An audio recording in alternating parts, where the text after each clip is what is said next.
katika ibada ya siku ya leo. This is Heaven's Vision Gospel Church Rongai, na tunashukuru Mungu kwa sababu ya neema hii na kipindi hiki ambacho ametupatia siku ya leo, ndiposa tuweze kusikia kutokana na yeye. Bwana Yesu asifiwe sana. Now, I want to bring a message about association. Association. Sijui kwa Kiswahili labda ni kuungana. Bwana asifiwe. Kuungana, association. And I want to believe that as we go on, we'll be able to understand what we are talking about. Naomba ufungue nami katika kitabu cha Joshua chapter 23. Joshua 23 and from verse 1. After a long time had passed, Joshua 23, and it's good if you have your Bible, you can open there to some pamoja. After a long time had passed, and the Lord had given Israel rest from all their enemies around them, Joshua, by then old and well advanced in years, summoned all Israel, their elders, leaders, judges, and officials, and said to them, I am old and well advanced in years.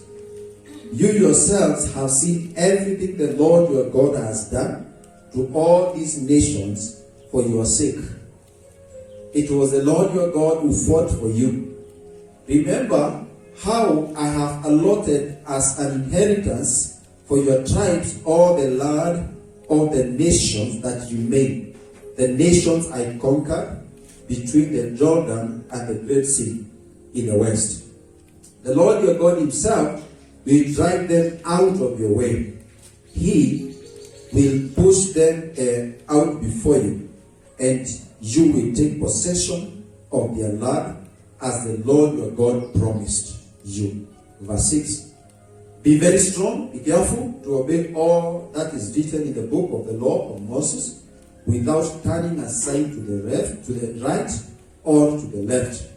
Do not associate with these nations that remain among you. Do not invoke the name of their gods or swear by them. You must not serve them or bow down to them, but you are to hold fast to the Lord your God as you have until now. The Lord has driven out before you great and powerful nations. To this day, no one has been able to withstand you. One of you rounds 1,000, because the Lord your God fights for you, just as he promised. So be very careful to love the Lord your God.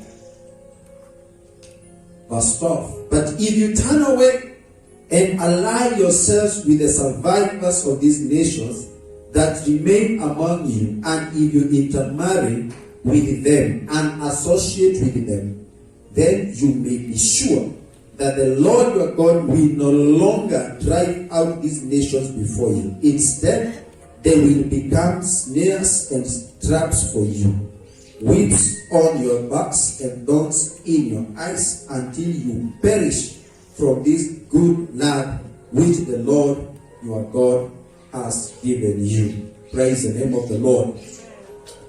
Now, towards the end of Moses' life, Musa tunajua vizuri sana alikuwa katika, ama ndiye alikuwa kiongozi wa wana wa Israeli katika kuweza kuwavusha kwenda katika mji wa ahadi, lakini hakuweza kufika pale. Lakini wakati mwisho wake wa maisha yake ulimwenguni ulipokuwa unafika, of course for him as the leader of the Israelites, he appointed one of the leaders, that is Joshua. And if you study the Bible, Joshua was a man who feared God. Actually, he is put as a man in whom is the Spirit of God. Mtu mmoja ambaye ako na roho wa Bwana. Bwana Yesu asifiwe sana. Tunaambiwa ya kwamba huyo mtu anaitwa Joshua pamoja na Caleb waliweza kumfuata Mungu na moyo wao wote, ama mioyo yao yote. They purposed to know God. They purposed to serve God. Praise the name of Jesus. They didn't purpose to be known. They purposed to know God. Praise the name of Jesus. Amen. If you are finding time, unaweza soma Numbers 32 and verse 12, and you'll be able to see their story. So the question is this. Nimesema ya kwamba Joshua was a man in whom is the Spirit of God. And today, remember, ninaongea kuhusu association, ama ile hali ya muungano gani maybe ambao uko nao katika maisha yako. And the question that I would bring to us, even before I continue, Matt, is if you are looking at this man Joshua, ambaye alichukua uongozi wa wana wa Israeli from Moses, he had the Spirit of God. I'm left to ask myself, what kind of a spirit do I have as a faithful or as a believer? Imani yangu ama spirit yangu, what kind of a spirit do I have? Do I have a spirit of love? Niko na roho wa kupenda? Niko na roho wa Mungu? Ama niko na roho wa shetani? Do you know that people have the spirit of the devil? Even where we live, ndipo nilikuwa nimeanza kusema pale awali tujeze ibada yetu. Even where we live in our neighborhood, we have good people. We have people who have the spirit of love. We have people who have they care. They mind about your welfare. But still, we have people who have the spirit of the devil. They are after destroying you. But it is my prayer that wewe ambaye unanisikiza siku ya leo, as a child of God, you will carry the Spirit of God, the Spirit of love. Another thing we have seen about Joshua is that he followed God. Number one, he was full of the Spirit of God. Number two, he followed God. And so the question again comes, how do you follow God? Unamfuata Mungu vipi? Unamfuata moyo wako ukiwa nusu, ama unamfuata Mungu na moyo wako wote? Unajua kuna watu ambao wanafuata Mungu wakati wako na mood mzuri. Ndio ile kitu kama mood swing. Wakati mood iko chini, leo sisikii kwenda church. Leo sisikii kuomba. Kama ni nyakati tulikuwa tunaenda fellowships, leo sisikii kwenda fellowship, and there's nothing you're doing. How do you follow God? Ni my emotions. Ama unamfuata Mungu wakati kila kitu iko sawa? Wakati unajua wale kama M-Pesa iko na kitu, is that the right time to follow God, ama is that the only time that you follow God? Do you follow God with your heart? Joshua was such kind of a man who followed God with his heart. And it is my prayer. Now, in the scripture I'm going to read Jeremiah 29 and verse 13. The Bible says, if you follow, if you obey, if you pray with all of your heart, wholeheartedly, ukiomba na moyo wako wote, I will listen. So there has to be an aspect of us who follow God to do the things of God with all of our hearts, not nusu. Now, vile ambavyo tumesoma, Joshua aliongoza wana wa Israeli vizuri kwa sababu ya mambo mawili ambayo nimesoma hapo mbele, and of course aliwezeshwa na neema yake Mwenyezi Mungu. When you have the Spirit of God, there are levels that you will purpose to go, and God will help you to get there. When you have to follow God with all of your heart, you will not get lost. You will finally get there where you purpose to be. Bwana asifiwe sana.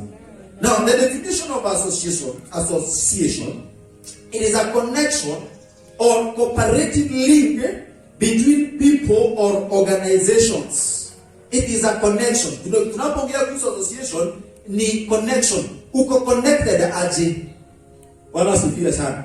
You know, Kenya we know of connections vizuri sana. Yeah? Unajua nani? Look for those people who are going for a job. Unajua nani? Yeah? Someone, kuna clip niliona wakisema, it is not about what you know. It is about whom you know. Ndio sasa ukienda pale, and to some extent it is true. Of course, the context of clip nilikuwa naona, the context of whom do you know ndio upate hiyo kazi. But on the other side, it is true. Whom do you know ndio hiyo kazi upate. If you know God, Bwana sifiwe sana. Now forget about the man that you know. Do you know God? Because if you know God, He will connect you to the source. He will connect you to that job, to that business. Do you know God? Do you have a connection with Him? Bwana sifiwe sana. So when I speak about association, it is a connection or cooperative link. Ni kuna kitu kinachokuja kuleta hawa watu pamoja. For example, we can talk of giving an example. You can say so and so, he developed a close association with his team. Maybe it's a worship and praise and worship team, and then there's a pastor. This team can do what? They can develop a close association, because if the worship team will do their thing alone, and then the pastor will do his things alone, there may be no association between them. But if there is an association, you realize that whatever the team is doing and whatever the vision of the pastor is, they will be able to work together na kutakuwa na matokeo mazuri tena kwa urahisi. Praise the name of Jesus. I'm speaking about association. Na nimesema it's a connection of whom do you know, or what kind of environment have you put yourself in, or have you connected yourself with. And I know the moment we purpose to know the kind of connection that we have, and purpose to have the right connections or associations, we realize that we are going to live a good life. But listen to this. 1 Corinthians chapter 15 and verse 33. The Bible says, 1 Corinthians chapter 15 and verse 33. A bad company ruins good morals. A bad company ruins good morals. And this is evident in the way people live today. It is evident in the way people are living today. Either in a bad company or in a bad association, you definitely become a bad one. And if you're in a good company, in a good association, you become a good person, and your reputation inakuwa nzuri even before people. Now, in the story that we have read, the Israelites had gone through so much, and Joshua was actually reminding them how God fought for them. And that is in verse 1 or 2? Verse 1. After a long time had passed, and the Lord had given Israelites rest from all their enemies around them. So, Israel had gone through a lot of challenges, vita zilizokuwa kali, and Mungu akawapatia ushindi, and so they were able to rest from the oppression of the enemies. And that is what Joshua is trying to remind them here. Joshua is reminding them that God has fought the battles for them. And actually what Joshua is reminding them is that God still, He had them in His mind. God still was thinking about them. That is in verse 5. When you read verse 5, the Bible says that the Lord your God Himself will drive them out of your way. He will push them out before you, and you will take possession of their land as the Lord your God promised you. Praise the name of Jesus Christ. So but then alikuwa anawaambia kwamba if you people purpose to know this God and to follow your God and to be close to your God, you remember the things ambazo amefanya kwenu. He has done so much. He has been very faithful to you. He has fought nations for your sake. Praise the name of Jesus. It was the Lord who fought for you. Remember that. It was the Lord who fought for you. And see, today, He is still thinking about you. Joshua speaking to the Israelites. And actually God speaking to us even today. That regardless of the past, regardless of the many have gone through as a nation, the many battles that you have gone through as a person, or even as a church, our God has fought for us before. And even now, He is together with us. And even tomorrow, He is still with us. And that is why He says He has good plans for us. Hallelujah. We need to be encouraged by that. But then there is an encouragement that Joshua is talking to this. He is challenging them. And he's telling them, hey, Israelites, be very strong. Be careful to obey all that is written in the book of the law of Moses. Praise the name of Jesus. Anawaambia kuweni na ujasiri na mkuwe makinifu kutimiza sheria yake Mungu. Praise the name of Jesus. And he says, you must be careful to obey without turning from from right or from the left. Ni lazima mtii sheria yake Mwenyezi Mungu without turning aside either to the right or to the left.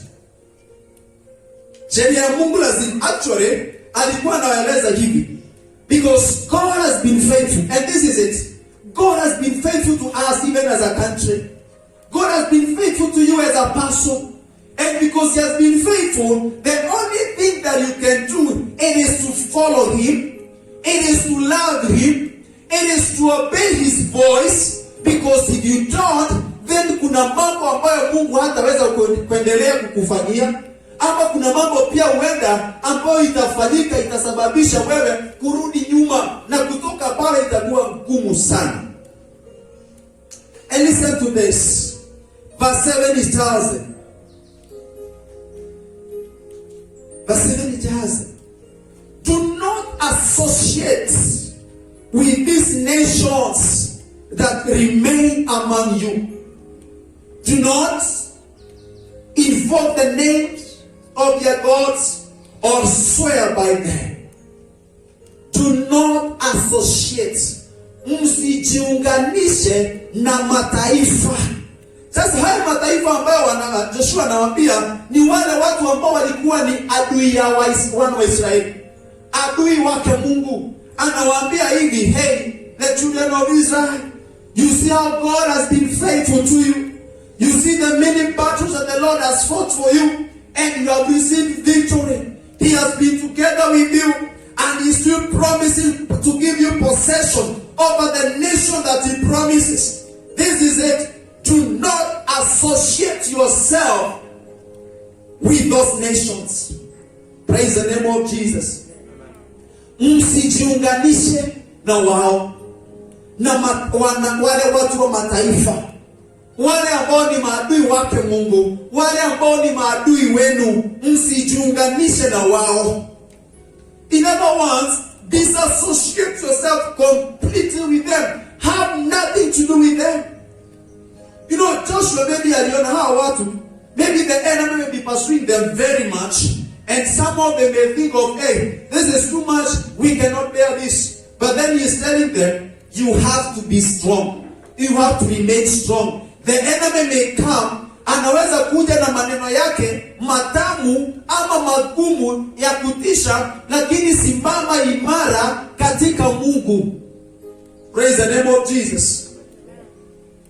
And he tells them, have nothing to do with them. Wale ambao watu Mungu hataki, wale ambao ni maadui wake Mungu, have nothing to do with them. Do not even bow to their gods. Musinamie miungu yao.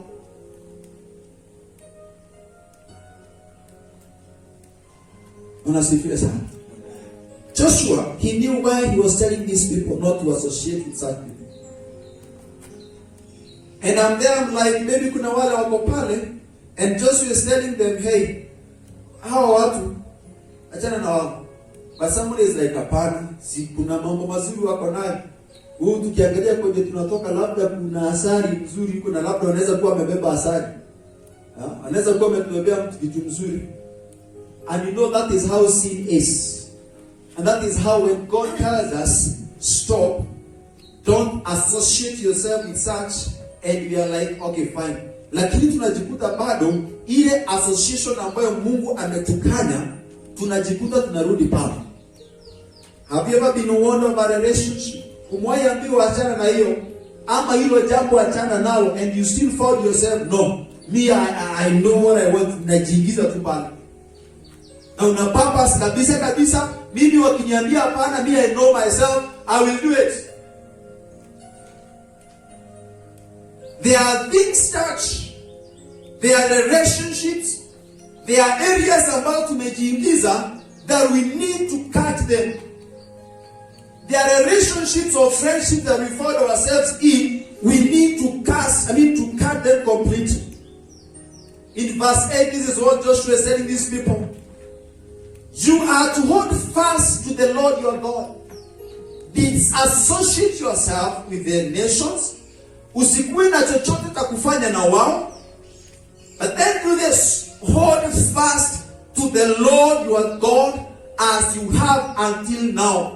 Joshua alijua watu, nimekuwa na wao, nimewaongoza kutoka wakati Musa aliaga, na nimeona vile ambavyo wamemfuatilia Mungu na hali haijakuwa rahisi. Ndiposa anamwambia mkuwe jasiri na mkuwe makinifu kufuata Mungu. Kisha basi ile anawaambia kwamba shikilieni Mungu vizuri na kwa nguvu kama vile ambavyo mpaka sasa mmemshikilia. Praise the name of Jesus. And this is a message that the Lord is ministering to us today. We need to hold fast to Him. Tusijihusishe na vitu ambavyo vitamkasirisha Mungu. Let us associate ourselves. Iwapo kuna vikundi, iwapo kuna vitu vya kiroho ama hata za hapa kilimwenguni, kuna vitu ambavyo wewe tumejihusisha nazo na tunajua vizuri sana sio vizuri. This is a carry, this is a call that we need to disassociate ourselves with such and purpose to follow God. Wanasifiwe sana. And purpose to follow God. Joshua akawaambia hizo vitu achaneni nazo. Hiyo miungu ama hao watu wa mataifa hayo wachaneni na wao, shikilieni Mungu wenu. The Lord has driven out before you great and powerful nation to this day, and no one has been able to withstand you. Mungu amewapigania vita zilizokuwa mzito. Mungu amewapigania na mpaka siku ya leo hakuna yule ambaye aliweza kukiuka nguvu zake Mungu. Praise the name of Jesus. Hallelujah. Verse 9, the Bible says, I think I've read verse 9. The Lord has driven out before you great and powerful nation to this day. No one has been able to withstand you. No one of you routs 1,000, because the Lord your God fights for you just as He promised. So be very careful to love the Lord your God. Mkuwe makinifu kumfuata na kumpenda Mungu wenu. Praise the name of Jesus. And Joshua continues to tell these people, if you associate with these men, our God, the Lord, will no longer be with you. You will be on your own. Iwapo mutajihusisha na watu hawa, nimewaambia aje, msijiunganishe na wao. And let me tell you, church, there are things that God has spoken to us. And one of the things it is sin. Zile vitu ambazo ni ghadhabu, zile vitu ambazo Mwenyezi Mungu hapendi, anatuambia hizo vitu achaneni nazo. Ile ukora iko hii nchi yetu, hii ukora iko hii Rongai, ama ile ukora tunaona ikifanyika, mara mingi tunataka kujiingiza. Our God is telling us this, disassociate yourself with them. Have nothing to do with that. I can fight you for you. You don't have to fight for yourself. Usijitengenezee njia, ninaweza nikakutengenezea njia. Watu wengi leo wanatafuta jinsi ya kudufaisha maisha yao ama ya kusonga mbele by doing things that are dirty before God. Some are believers, some are not. But the call that God is giving us today is, let's walk away from everything that God is not happy about. Praise the name of Jesus. What kind of an association do you have? Now look at verse 12. The Bible says this. If you turn away and align yourself with the survivors of this nation and remain among you, and if you intermarry with them and associate with them, then you may be sure that the Lord your God will no longer drive out this nation before you. Iwapo utajihusisha na mataifa, utajihusisha na yale mambo ambayo Mungu amekuambia achana nayo. Yeye anasema hivi, ukijiingiza pale ni sawa, lakini kumbuka, utajaribu kuniomba, mimi sitasikia. Utajaribu kuomba Mungu akupiganie vita za wale maadui, mimi sitakusikia. Sometimes we get into the camp of the enemy and we think the enemy is so good, but he is not. Tunajiingiza pale na anatuita vizuri. I remember nikiwa high school, there's a friend of some faith. You know, he was just a tough guy. Alikuwa tu ni wale bad boys. Lakini akitaka kitu kwako, my friend, he will come with a very, very good heart. Na anakuja na kusutoku vizuri, na anakuita majina makubwa, anakupatia sifa zote, alafu unaingia box and you do whatever he wants. Akimalizana na wewe, hata teke atakuchapa, toka hapa. Na matusi mbaya sana. Anamsi, I know him to death. Na atakufukuza hata na matusi, because he got what he wanted. To his advantage, not to your advantage. And that is what the enemy does. We want to get into, tunaingia mahali ambapo hapo. Lakini yeye ndiye ananufaika, sio sisi. As a matter of fact, we are losing if we associate ourselves with the wrong people, with the wrong fellowships, with the wrong companies. Someone said, you walk with 10 poor men, you become 11th poor person. Wanasifiwa sana. Ukitembea na watu ambao ni wenye majivuno, wanaringa kama tausi, you know, wewe utakuwa mmoja wao pia ambaye utakayelinga kuliko tausi. Ukitembea na watu 10 ambao ni matajiri, watu wanaofikiria mambo makubwa, let me tell you, uende umekuwa unafikiria tu pale kadogo mahali ambapo huko, but give yourself time. Walk with people who are rich and have big minds. You become the 11th rich person with big mind. Praise the name of Jesus. There's a saying in our place, of course, and this is a saying ambayo najua every one of us we knew from our parents or from our mothers. From our mother tongue inasema, Mosera na mukondo akondo kagataguo. And that means whoever walks with a crook, he becomes a crook as well. Yeah? Mukondo is a bad person. It's a bad person. You walk with a bad person, you become a bad person as well. There's no way about that. Praise the name of Jesus. Amen. So we need to master the people we call friends. We need to master our associations. Amen. Yesterday I was watching a guy, but thank God he's been transformed. He was on the news. And this man, he scored very well in high school. Very well. Actually, he was on top. And then he went to college. He was doing a medicine. And then, when he got to college, akapatana na watu ambao walikuwa, they were drunkards. Drunkards. And these drunkards, they influenced him. And then he was also part of the drunkards. Praise the name of the Lord. He became part of them. And in the process, he became addicted. In the 4th year, he was not able to go on with education. Actually anasema from Form 1 hajawahi anguka mtihani hata moja. No wonder he was stopped KCSE that year.